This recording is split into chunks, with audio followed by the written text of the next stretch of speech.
अध्याय 2 बहुपद वस्तुनिष्ठ प्रश्न है आपके लिए। सही विकल्प चुनिए। निम्नलिखित में से कौन सा बहुपद है? तो अपन जानते हैं कि अगर x की घात ऋण की हो गई या x की घात पूर्णांक नहीं है तो वह बहुपद नहीं होगा। तो यहाँ आप देख पा रहे हैं कि यहाँ तो x की घात ऋण की है, अगर उसको ऊपर लिखेंगे आप ऊपर लेके जाएंगे तो x की घात ऋण 2 हो जाएगा। यहाँ वर्गमूल लग गया, मतलब x की घात 1/2 है। और यदि यहाँ देखेंगे आप तो यहाँ भी बटे में संख्या लिखी हुई है, x की घात है, यहाँ भी ऋण की आ गई। इसलिए ये पहले, दूसरे और चौथे वाले जो तीन ऑप्शंस दिए आपको, ये बहुपद नहीं है। तो अब आप बोलेंगे कि यहाँ भी बटे में हमारे पास x की घात 1/2 दिख रही है। तो अब तीसरा वाला जो एक ऑप्शन है उसको आप ध्यान से देखें तो ये लिखा हुआ है x वर्ग धन 3 गुणित x की घात 3/2 और पूरे के बटे में लिखा हुआ है x की घात 1/2। वर्गमूल का मतलब होता है 1/2 की घात। अब चूंकि ये बटे में है तो घात कट जाएगी, दैट इज घट जाएगी। तो यहाँ आ जाएगा x की घात 2 धन 3 गुणित x की घात 3/2 ऋण 1/2। घाते घटा दीजिए तो ये हो जाएगा x की घात 2 धन 3 गुणित x की घात, लघुत्तम आप ले लेंगे 2, 3 में से 1 चला जाएगा, 1 कम कर देंगे तो 2 हो जाएगा, 2/2 दैट इज घात बचेगी 1। तो ये जो हमारे पास सी ऑप्शन है ये एक बहुपद है, क्योंकि यहाँ जो x की घातें लगी हैं वो एक पूर्णांक लगी हुई है, नेगेटिव नहीं है और पूर्णांक भी है। इसलिए ये जो हमारे पास ऑप्शन सी है ये एक बहुपद है। बहुपद की घात हमको बताना है, तो चूंकि हम जानते हैं कि x की सबसे बड़ी पावर जो है वही उसकी घात होगी, तो x की घात जो सबसे ज़्यादा दिख रही है वो है आपके पास 4। x की घात में जो लगा हुआ है वो 4, ये सामने गुणांक वाला 4 नहीं देख लेना है, यहाँ आपने देखना है x की सबसे बड़ी घात, मतलब यहाँ आ गई घात 4। ये ऑप्शन करेक्ट है। अगला क्वेश्चन है आपके लिए कि अगर px ये कुछ दिया हुआ है तो p ऑफ 2√2 का मान किसके बराबर होगा? तो 4 आंसर्स आपको दिए हुए हैं। तो यहाँ अगर आप 2√2 रखेंगे, देखिए तो ये हो जाएगा 2√2 का स्क्वायर, मतलब आपके पास जो बनने वाला है वो है 2√2 स्क्वायर माइनस 2√2 इंटू 2√2 प्लस 1। जहाँ जहाँ x है आपने 2√2 रख देना है। तो आपके पास हो जाएगा 2√2 होल स्क्वायर माइनस 2√2 पहले से 1 दिया हुआ है, x की जगह आपने 2√2 और रख दिया, प्लस का 1 भी लिख दिया।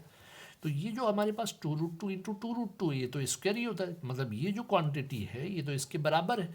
तो ये प्लस का भी है और माइनस का भी है तो कट जाएगा। तो आंसर क्या बचेगा हमारे पास? केवल 1। तो ये जो हमारे पास तीसरा क्वेश्चन है इसका करेक्ट आंसर होगा बी वाला।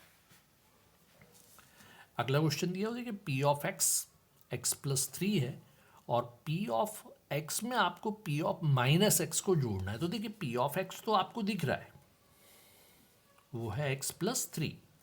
आपको निकालना होगा पी ऑफ माइनस एक्स। अब माइनस एक्स कैसे निकालेंगे? तो जहाँ जहाँ एक्स लिखा है उसकी जगह आप माइनस एक्स लिख दीजिए, तो ये हो जाएगा माइनस एक्स प्लस 3। अब आपसे बोलता है इनको ऐड करिए, दैट इज ऐड करेंगे आप तो P of x plus P of minus x, add करेंगे तो x प्लस का है x माइनस का है, कट जाएगा, ये x से x कट जाएगा तो 3 में 3 जुड़ेगा तो आंसर क्या हो जाएगा? 6। तो आप देखिए यहाँ करेक्ट ऑप्शन आपके पास दिख रहा है डी वाला, आंसर 6। बहुपद लिखा हुआ है, इसका शून्य ज्ञात करना है। शून्य ज्ञात करने का आसान सा तरीका, जो लिखा है उसको शून्य के बराबर रख दीजिए, दैट इज 2x धन 5 को आपने रख दिया 0 के बराबर, तो 2x बराबर हो जाएगा ऋण 5 और x बराबर हो जाएगा ऋण 5/2। तो आप आंसर देखिए, चेक करें, ऋण 5/2 आपको बी में दिख रहा है, तो ये आंसर हमारे पास हो गया। अगला जो क्वेश्चन है उसमें लिखा हुआ है x की घात 51 लिखी हुई है, x की घात 50 51 लिखा हुआ है, धन 51 लिखा है और x धन 1 से भाग देने पर जो शेषफल है वो आपको बताना है। तो अब भाग देने के लिए हमारे पास भाग की विधि है, लेकिन 51 घात है तो सीधे आप हल नहीं कर पाएंगे। इसके लिए आप शेषफल प्रमेय लगा दीजिए, कि अगर ये पॉलिनोमियल है, पी एक्स के बराबर है, बहुपद पी एक्स के बराबर है, तो इसका जो शेषफल होगा वो होगा पी ऑफ -1 के जितना, क्योंकि यहाँ अगर हम इसको जीरो रखेंगे तो यहाँ x इज इक्वल्स टू आ जाएगा -1, तो -1 अगर हम यहाँ रखेंगे तो हमारे पास आंसर होगा ऋण 1 की घात 51 धन 50, धन 51 ही लिखा हुआ है, मैंने गलती लिख दी, ऋण 1 की घात 51 धन 51, x की जगह केवल आपने ऋण 1 रखना है, तो अब चूंकि यहाँ पर विषम घात है तो ये होगा ऋण 1 धन 51। अब ऋण 51 में से 1 कम कर देंगे आप तो आंसर हो जाएगा 50, मतलब इस क्वेश्चन का सही आंसर होगा हमारे पास डी वाला। अगला क्वेश्चन आपके लिए देखिए, 249 की घात 2 ऋण 248 की घात 2 का मान क्या लिखा हुआ है, ये 4 आंसर्स दिख रहे हैं। तो आप देखिए ध्यान से, यदि अपन इनका वर्क करने जाएंगे तो उसमें समय बहुत लगेगा।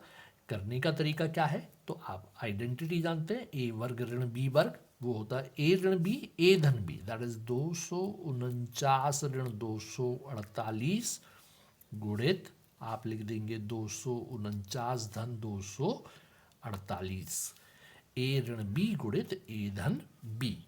जैसे ही आपने ये किया तो 249 में से 248 को घटा दीजिए तो 1 बचेगा, और इन दोनों को ऐड करना है तो 9 में 8 को जोड़ दिया तो हो गया 17, 4 में 4 को जोड़ दिया 8, 1 हमारे पास पहले से आ चुका है तो 9 हो गया, 2 और 2 4 हो गया, तो 497 में 1 का गुणा है, दैट इज 497 ही आएगा। तो इसका जो करेक्ट आंसर है वो है डी वाला। अगला क्वेश्चन है आपके लिए, यदि a धन b धन c बराबर 0 है तो a की घात 3 धन b की घात 3 धन c की घात 3 का मान किसके बराबर होगा। तो आपने आइडेंटिटी पढ़ी है, अगर a धन b धन c 0 है तो a cube plus B cube plus C cube का मान होता है 3abc, तो इसका करेक्ट ऑप्शन होगा हमारे पास सी वाला।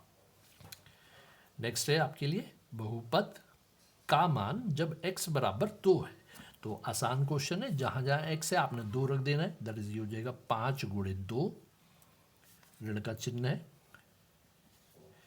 4 गुणित 2 की घात 2 धन 3, 5 में 2 का गुणा कर दीजिए तो हो जाएगा 10, पहले 2 का वर्ग करेंगे आप तो हो जाएगा 2 का वर्ग 4, 4 में 4 का गुणा मतलब ऋण का 16 और धन का 3, तो अपने पास क्या हो गया, देखिए ये धन की संख्याएं हैं तो पहले जुड़ जाएगी, 10 और 3 13, और 16 को आप घटाएंगे तो 13 में से 16 जब घटाएंगे तो होगा ऋण का 3, तो करेक्ट आंसर इसका होगा बी वाला।